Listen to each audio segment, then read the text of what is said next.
About the show is about all of us. It's not just about Stone Fence Theater, it's about all of us here in the Ottawa Valley, here in our community. How we got through, how we get through, what we're all about.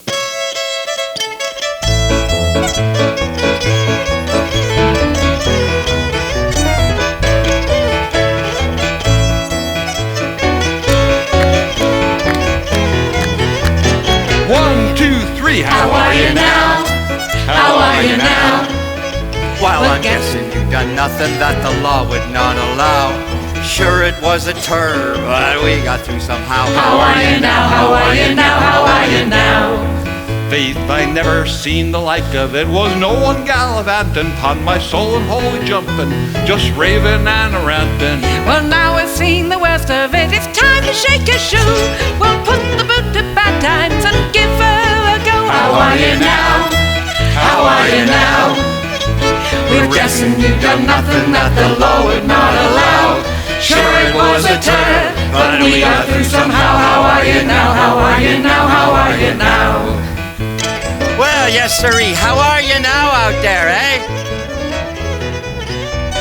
Okay, well now, obviously you don't know the proper response to that one. Just like g'day. How are you now is another popular Valley saying. And the true response, because up here, we're an optimistic bunch. The class is always half full. Like you could have a half a leg chewed off, missing a finger or two. But you still got a good hand and another leg to stand on, so you're not too bad. So whenever anybody asks you, how are you now, you're always not too bad. 1, 2, 3, How are you now? Not too bad. How are you now? Not too bad. We're guessing you've done nothing that the law would not allow.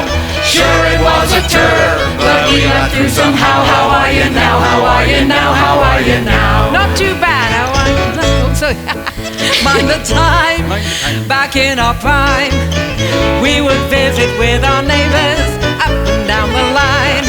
Share moonshine as fine as binder twine. I mind the time, I mind the time, I mind the time. Now there's a fine how are you, knocked the hound off the gup wagon. We were doing fair to middling, but we're now sort of dragging. Far piece from normal, never thought I'd see today.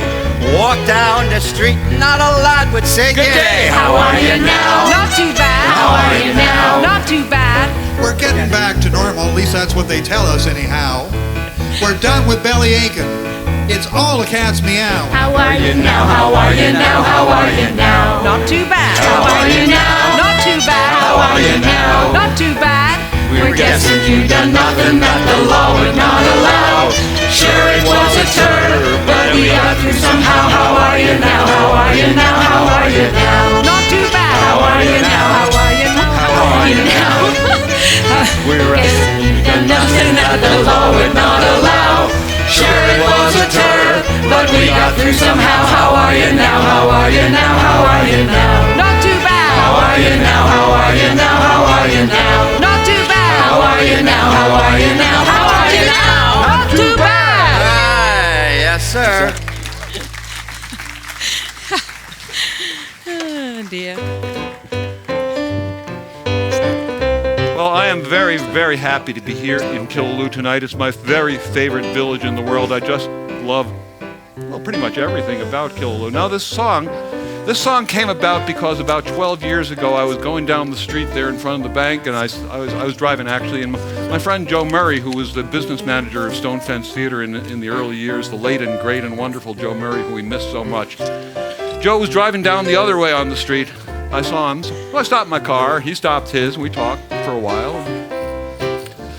As I drove away, I said to myself, I love everything about Killaloe, because it didn't really matter that we just stopped in the middle of the street. No, I love everything about Killaloe. I came here in the early 1970s, and back there where they've got the health food store, it was a tractor repair place, and next to it was a feed store. AJ's Variety was a feed store, of course, and down the block, of course, we now call it Lake Street. It didn't used to have a name, it was just down there. It was Vern Brose's harness shop, and of course, across the street there, Benny Afelsky was telling stories to anybody who would walk in, and I walked in just about as often as I could.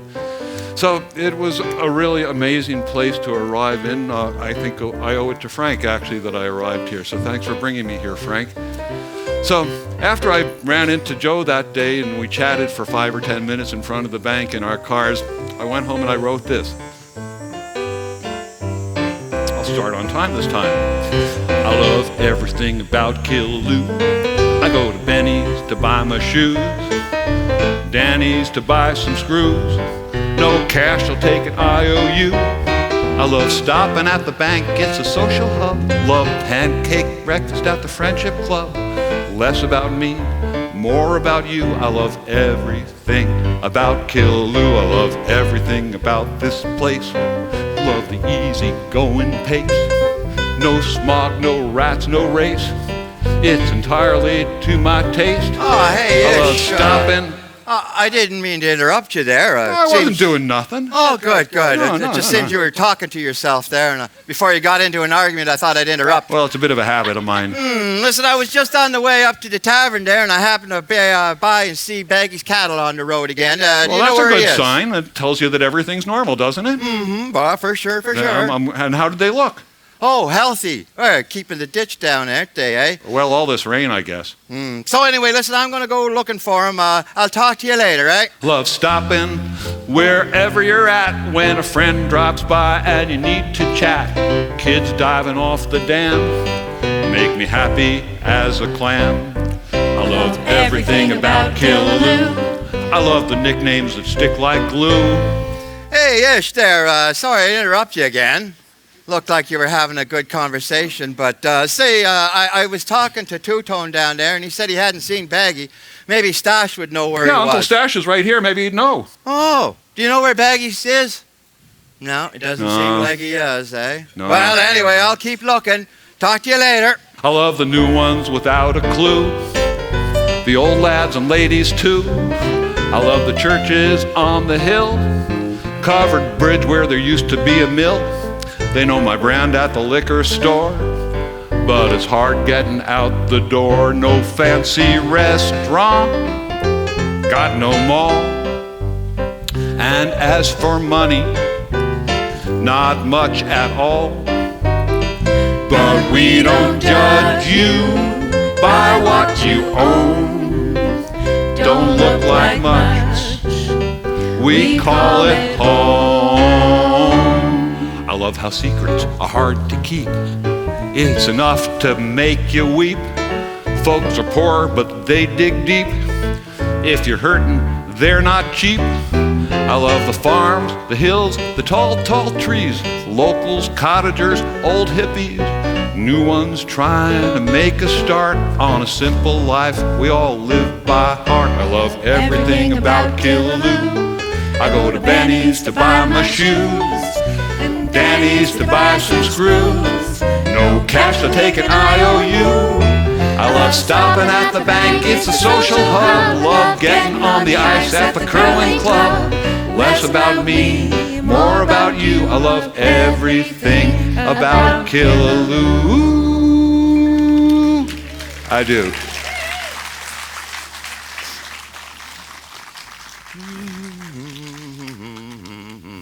Well, now, where'd that Ish go? Oh, geez, he was just here a minute ago. Excuse me. Well, here I am Hi. talking to myself. Excuse Oh. me.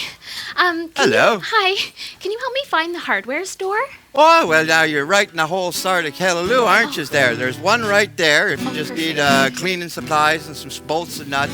Lumber and everything right around the corner there. So that's the big one. Perfect. Thanks so Sure. much. Nice to meet you. My name is... Allison, now I recognize you. Yeah. I just bought the place house up on Water Street. Oh, that's a good big old house, you know. Yeah, That fence is nice and high. Keep that dog of yours and those 2 kids inside.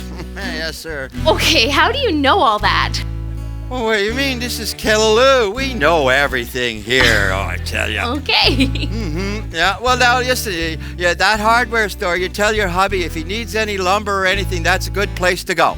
All right, although the renos are going to be all me. I'm not married, I'm single. Oh, Well, I've done some renovations at that house, as a matter of fact. And if you need any help, my name's Valley Vic. And great. just ask anybody. They'll tell you I'm a pretty good plumber, electrician. Can I get your cell phone number?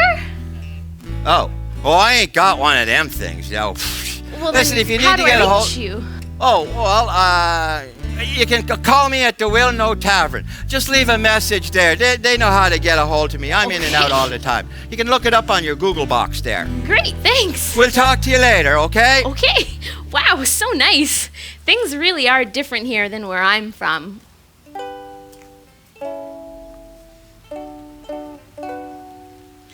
Where I'm from, we've got it all. We've got to run to keep up with the game. Where I'm from, we're so up to date.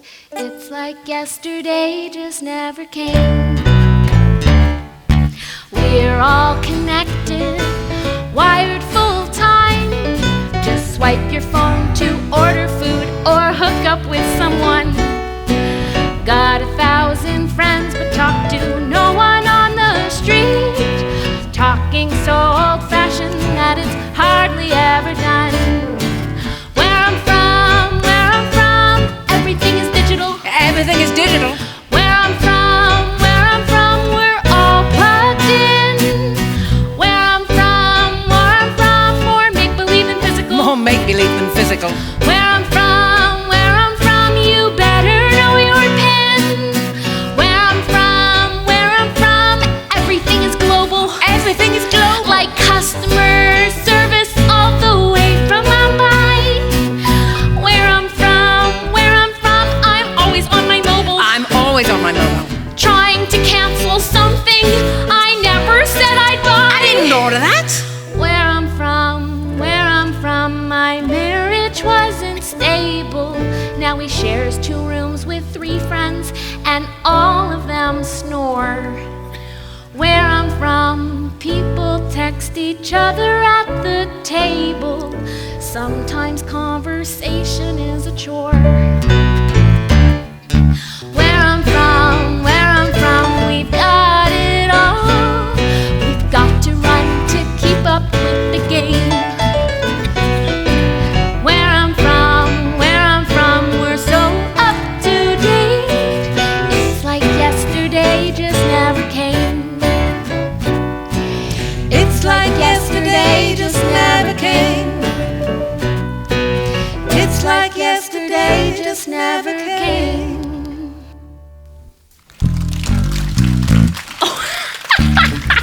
Such a good one. I have one for you. Okay.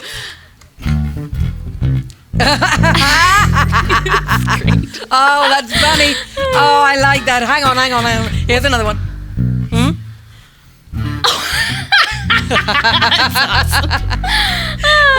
This is a great chat. Yeah, good talking to you too.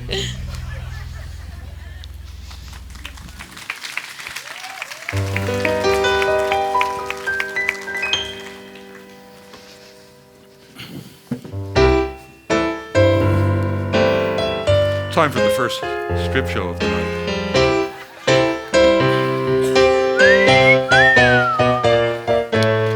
Because we're going to take you up the Redneck Riviera. Pretty good, eh? Hubba, hubba. Here comes the good part.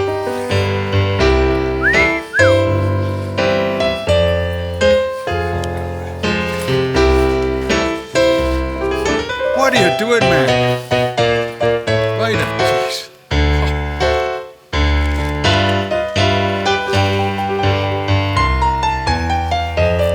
It's a friggin' loud shirt, that one. Well, you need that where I live. Where would that be now? Yeah, I live on the Redneck Riviera. Really? Absolutely. What's the Redneck Riviera? Well, it's a little stretch of the Bonnechere River where Hey, it's kind of well, we think of it as a little bit low rent. Back in the 60s and 70s, working class people came up and they built little cottages up along that stretch of the river because it wasn't the richy rich part of the lake. So they built these little cottages, and now now there's another land boom, there's another group of people building little cottages up there.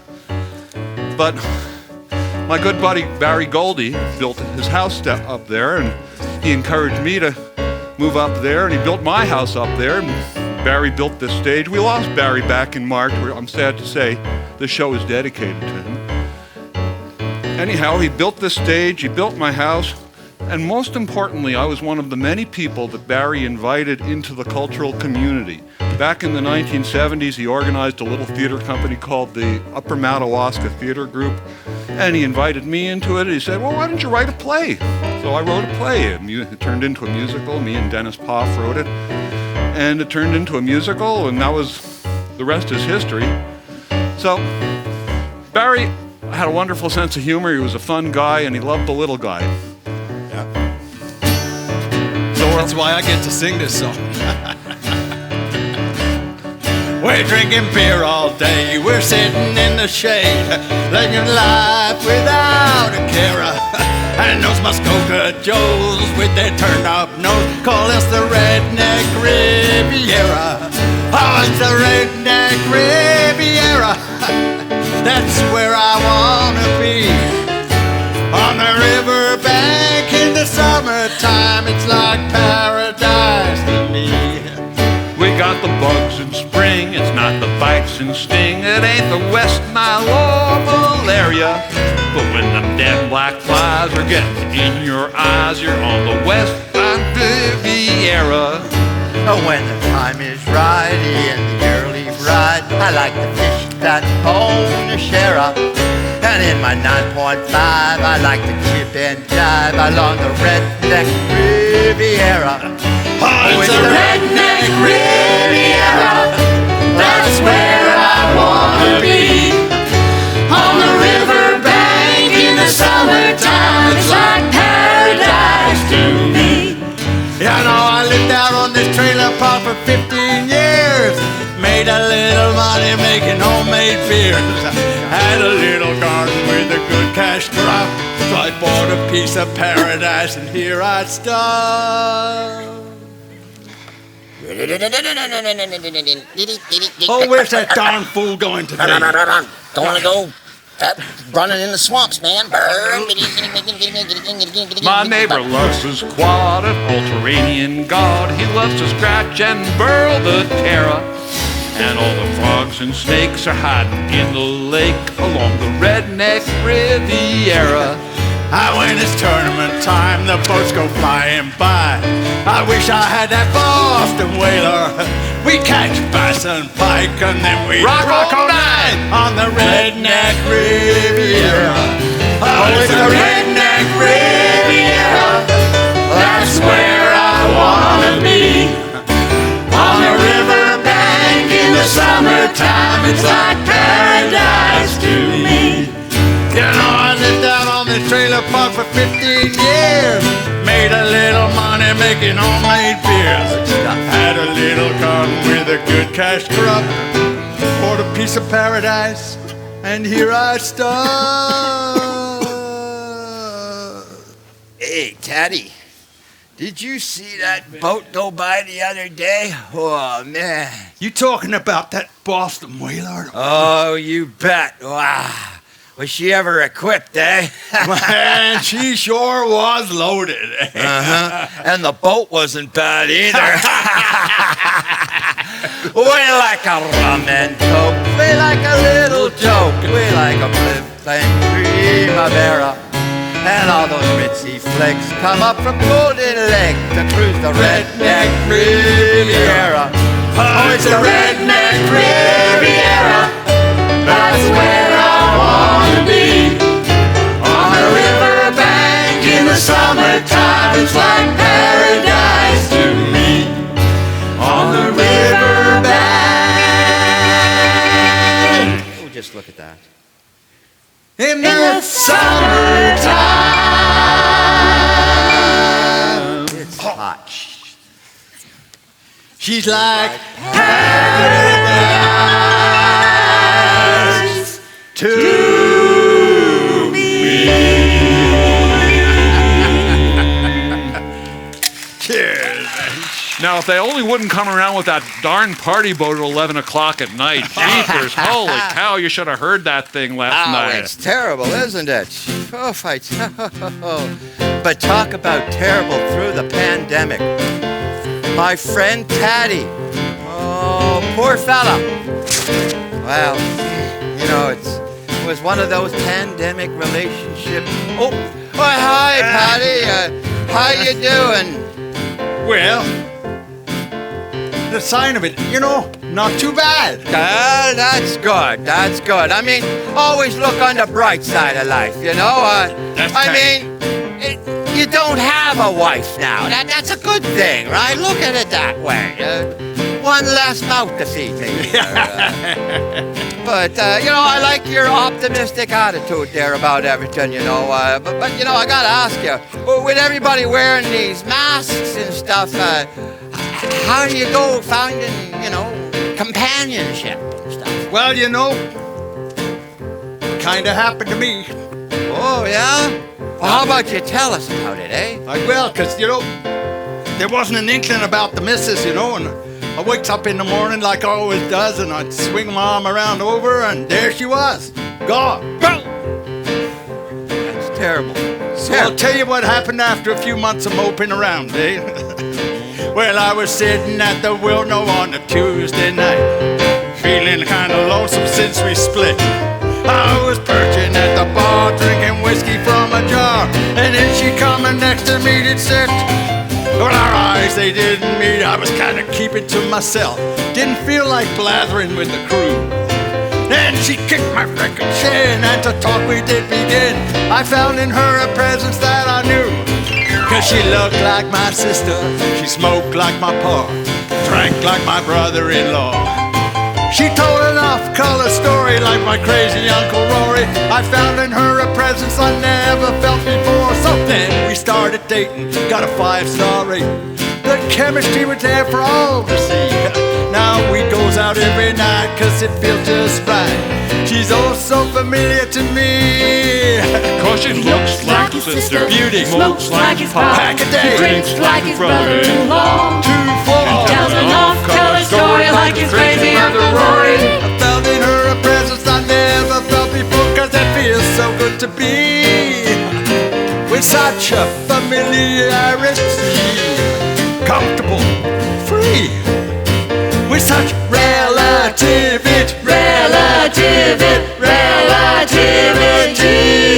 She has a bright insistence, I will start that one again. She had twitches like my mom, has a birthmark like my son. She said, you're going through the whole thing. Birth like twitches like my mom, has a birthmark like my son. Same old hog farm smell as honey bee. We goes out every night cause it feels just right. She's oh so familiar to me. Here we go now. Gonna do down that there valley rap. You know the valley rap? Yeah. It gets people going, especially like old Vic there. You seen the size of his feet? Seen the way he dances? It's like Linus. Do you remember that Linus dance? Oh, now you're aging yourself. So yeah. She got a gap between her teeth like my baby brother Keith.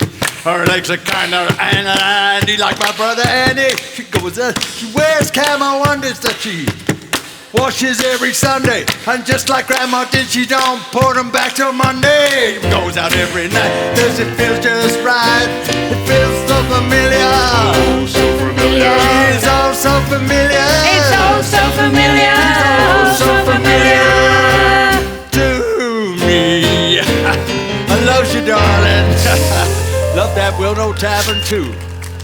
Love the tadpoles. Almost got me that time. Oh, yes, sirree. Poor old Taddy. Having to divvy up the property, eh? And sell off half his land just to pay the wife, I guess. But you know, now it's the valley, so you always got to look on the bright side of things. No better time to do it, eh? Woo! Land prices is going through the roof. I ain't never seen anything like it. Houses going for just things I'd never think people are just throwing money at them. Why, it kind of reminds me what happened back in the 60s. Yeah, I mind a time. I mind a time. You mind a time too, eh? Oh yeah, look out, Ma, look out, Pa, there's money to be made. There's hippies from Toronto, they're starting to invade. They're buying up the countryside, they seem to have some dough. They say they want the simple life, we simply can't say no. They're buying land, got cash in hand. One hairy guy came up to me and offered me $5,000. They want the farm, let's just move on. Why they want it, we can't understand. They're playing softball in the pasture and putting on a show. I saw one hit a home run, he wasn't wearing any clothes. Goats in the summer kitchen, sleep every day till noon. They're buying land, got cash in hand. There, there's 5 here. It takes a real man. They want the farm, let's just move on. Why they want it, we can't understand. They want to live like Grandpa, they say we're all big goofs. We'll just see how they're doing when the snow's up to the roof. I'm glad that someone wants the place, although we find it queer. Until they came along, there was absolutely nothing going on round here.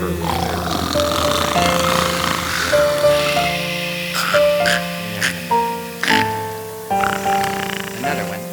They're buying land, got cash in hand. Those old rock farms that broke our backs are now in big demand. They want the farm, let's just move on. If they can survive here, I'll be damned. They're buying land, got cash in hand. If you've been wanting out, my friends, deliverance is at hand. They want the farm, let's just move on. Why they want it, we can't understand. But We plan to help them out now if we can.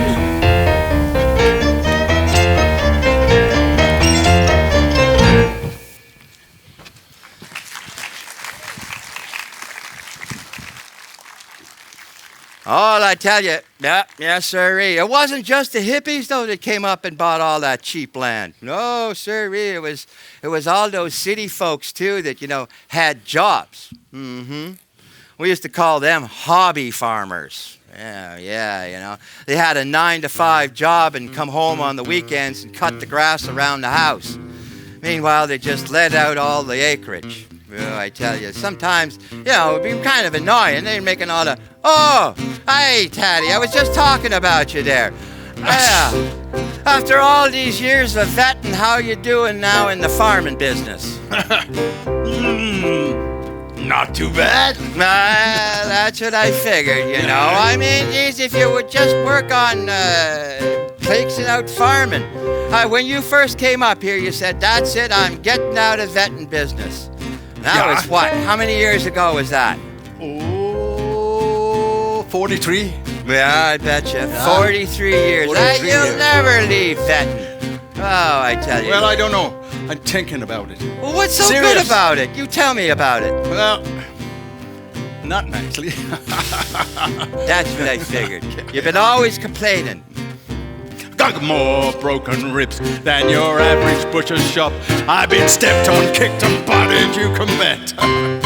All in the day's work at the office, kinda like you would expect when you work 43 years as a vet. They never call till it's a crisis, and they're bound to live far off. You arrive, it's nearly dead, and they're upset. If it survives, no big deal. But if it doesn't, you're to blame. It's like a broken record, 43 years as a vet. 43 years as a vet, full of backache, work and sweat. My coveralls are covered in muck and slime and gore. 43 years as a vet, I've paid my debt. I gotta get out before it's 44. It's as if I had a target painted on my back, a lot of whining and not a lot of cheers. I've been sucker punched by clients and gored by wild bulls. Kind of thing you'd expect in 43 years as a vet.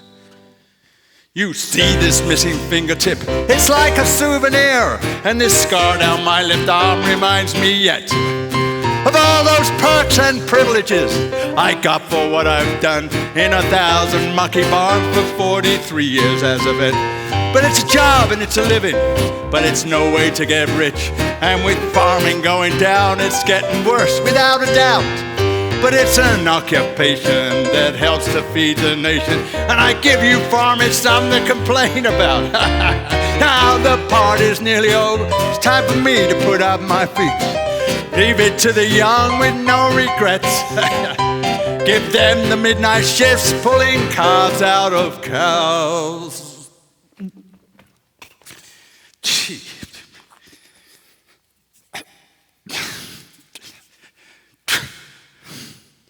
I hope that they don't break. How can they take 43 years as a vet?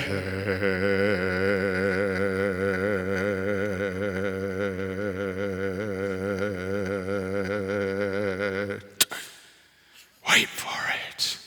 43 years as a vet, full of backache, work and sweat. My coveralls are covered in muck and slime and gore. 43 years as a vet, I think I paid my debt. I gotta get out before it's 44.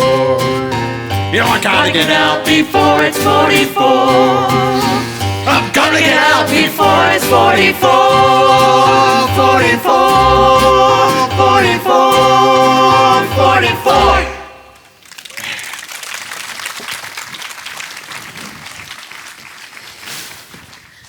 Taddy, were you still complaining all this time? By the G's, I'm telling you, lad. Oh, God, He's got it down to a science, don't you think? You know the difference between you and my dog? At least when I let my dog in, he stops whining. Oh, gee. Yeah, I tell you, like if you'd only... This is the time to be farming, I tell you. Look at this. Bag of potatoes, okay? Organic potatoes. Organic? They're worth $20 more a bag. All you gotta do is put organic on the name. By the G's, Vic, you skinny little runt, you carried that in. Why do you think I roll up my sleeves before I work? Yeah, I tell you. But no, this is the time to make the money. They're all rushing in for the organic stuff. Well, they These deserve are the it. same potatoes that I grew for 20 years in the same dirt. All I never gotta made do is any put money on those darn things. What do you get for them now? $40 a bag. $40. And they deserve every penny they get. These farmers have been through one crisis after another. There was the 30s, they almost lost their land. The 80s, the high interest rates, they almost lost their land. The BSE crisis in the 90s, they almost lost their land. Now the taxation reform and the assessment and the vegetarianism, almost everything's pushing the farmers off their land. Can I get a job with you? Yeah. That's depressing. So I don't blame them. You can take my job. Well, tell them how we got abused. Tell you. No one seemed to care about the poor Canadian farmer. We were too backwards and ill-equipped to compete. So they stacked against the deck against us, we didn't stand a chance. When truckloads came in full of cut-rate grain and meat. Used to have a dairy and cheese factory in town. Had a meat packing plant and could feed ourselves just great. But one by one they closed in the name of progress. Now they bring in meat and butter from Alberta and the States. Early every Saturday when I was but a lad, we loaded up the wagon, I sat high upon my perch. People came to buy our meat and vegetables. That farmer's market meant almost more to us than church. I remember when they built the A&P. Local farmers lost, big business was the winner. Suddenly our customers all but disappeared. It seems they wanted instant spuds and TV dinners. Then everything changed last year all of a sudden. Market shelves went empty. There was nothing but bad news. People couldn't buy the basics, not even toilet paper. and no one had the Sears catalog no more to use. So after all those years of just scraping along, now customers are storming up the lanes of our farm. They're cleaning us out. We had to bar the cellar. I hope that they remember when things get back to the norm. Now they love us, it kinda makes us nervous. It's getting out of hand. We can't keep up with the demand. We're glad they're in the mood for some decent local food. I have to confess, it's hard to get any rest, yeah. Now they love us, can't get enough of us. They treated us like simple fools. Now it's like we handle On the jewels. doors they're pounding, it's really astounding. It's kind of alarming, but hey, that's farming.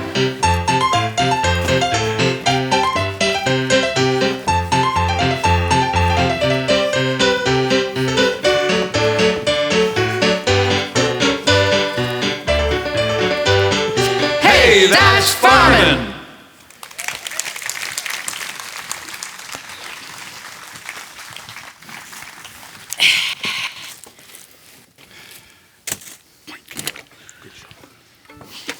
So it's at this point that I'm going to do my striptease. Whew. I like your idea better. Now this bit isn't quite so easy. I can't do it really, like, sexily, because it's like...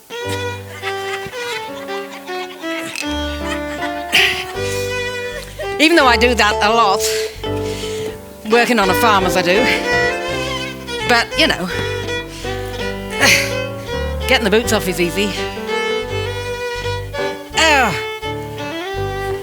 I think I need my other shoes out here, please. So, thank you. Thanks, love. Ta, love. Very nice. Bless your heart. Wonder where I come from. So, what I'm going to tell you, which I'm supposed to be doing whilst I'm stripping, but I get too busy trying to get the clothes off. This is called Station Park because this was where the station was. That footpath that goes all the way along there, well, that was the railway tracks. And they went across the road and went down the road there where a lot of people are parked along the side at the moment. So the whole village was kind of built around the railway.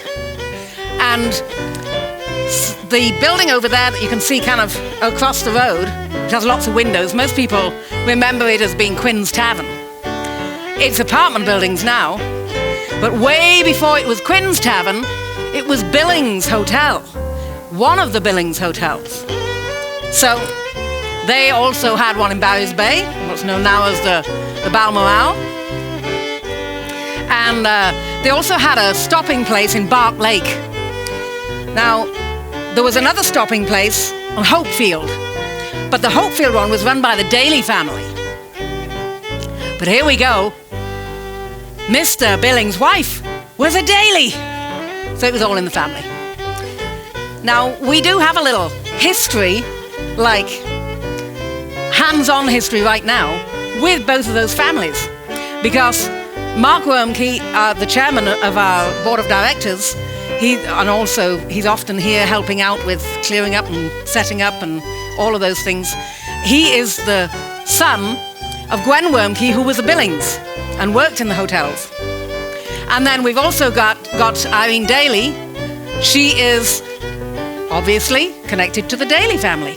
So there we've got lots of family. Isn't that great that we've actually got family? She's also on our board of directors, and she's here all the time. She's here every night helping us out, volunteering to help out and set up everything. So we've got good people, good families, and it makes this next song very special to us, because this next song we're going to do was from our railway show and is about the Billings hotels. As you may know, I grew up at the hotel in Barry's Bay. What hotel, you may ask?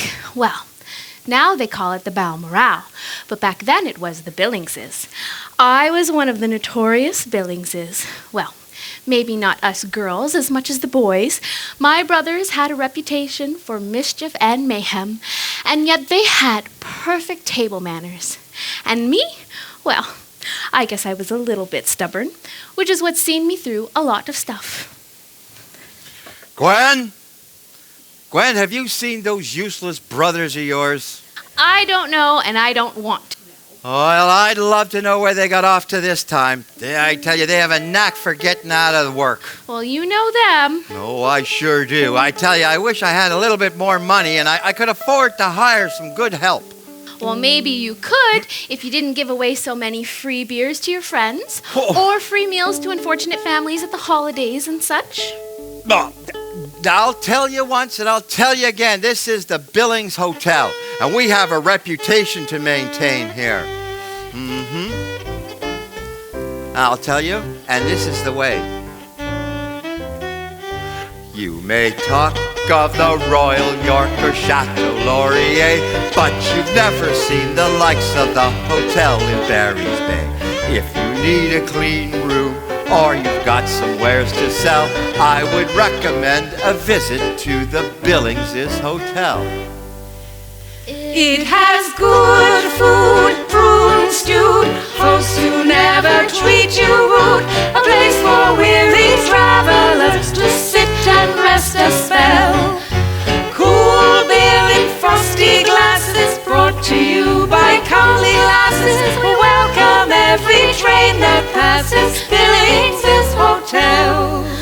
Long before the dawn and long into the night, we are washing sheets and tablecloths. Things have to be just right. To maintain a reputation, things have to look just swell. We don't want unhappy campers at the Billings' Hotel. It has clean sheets, great eats, all kinds of earthly treats, relief for lady travelers who rush off the train pell-mell.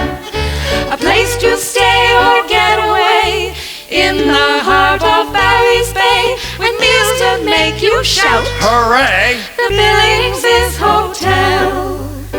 Of course we have a party with a fiddler or two. Stacia plays piano, she comes down from Killaloe. Yes, I do. My dad pours rather freely, in truth I have to tell. It doesn't help the profits at the Billings' Hotel.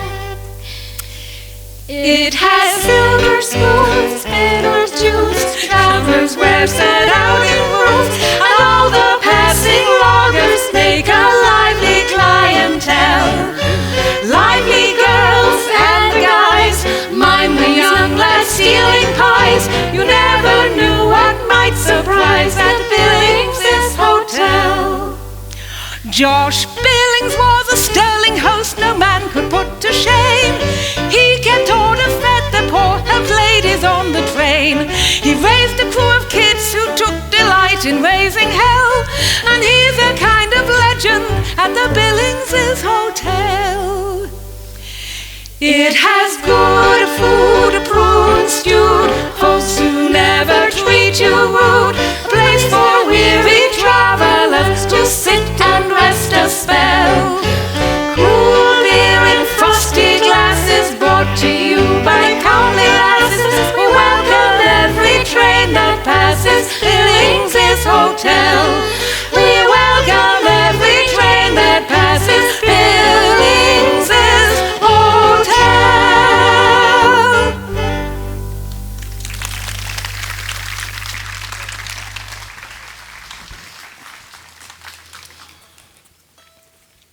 So the other side of the story, there were those who made quite a good living from the railway and were able to live in relative comfort.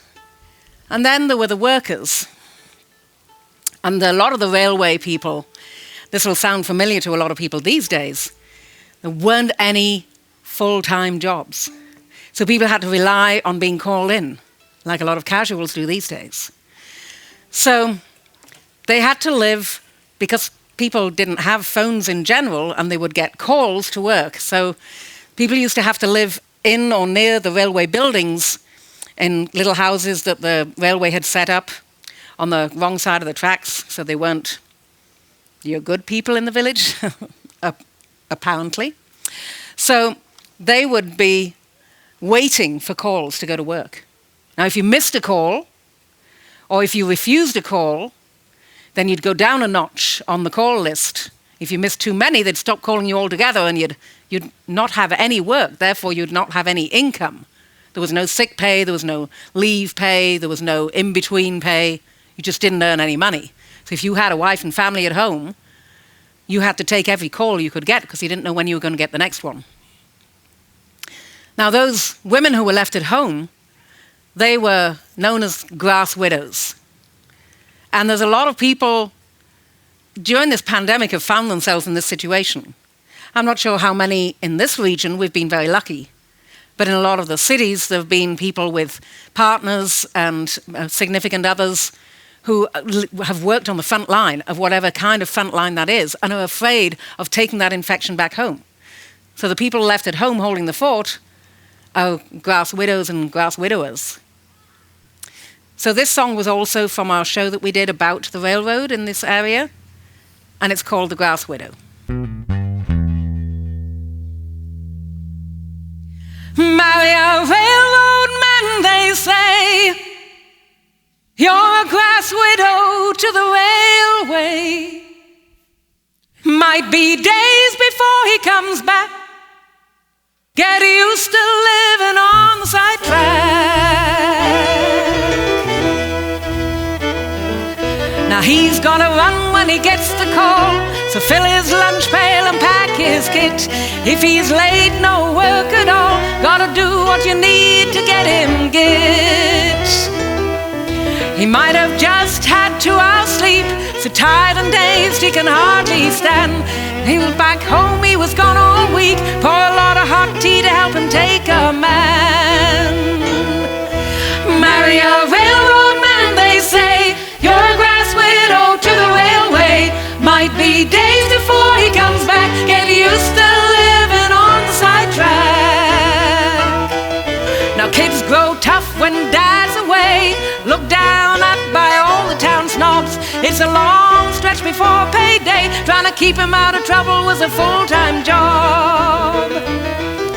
And if he's home from an all-night run, he's gotta grab some sleep by day. Better make sure those kids stay mum, or there's sure to be hell to pay.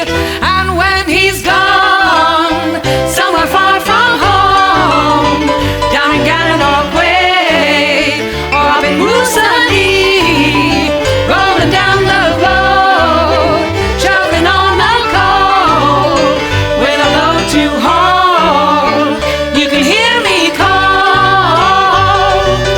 Ooh, ooh, ooh, ooh,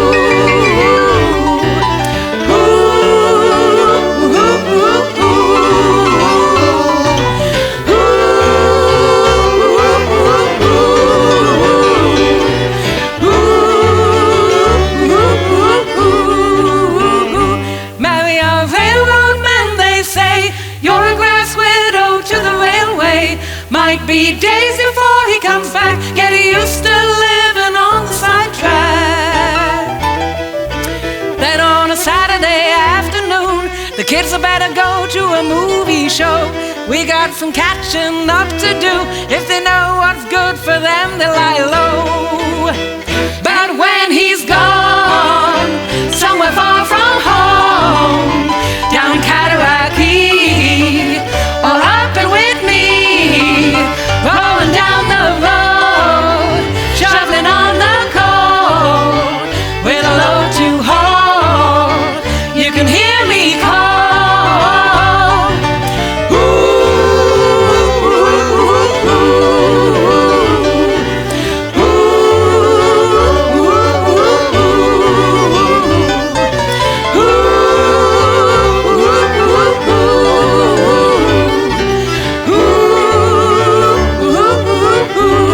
ooh, ooh, marry a railroad man, they say. You're a grass widow to the railway. Fran Pinkerton.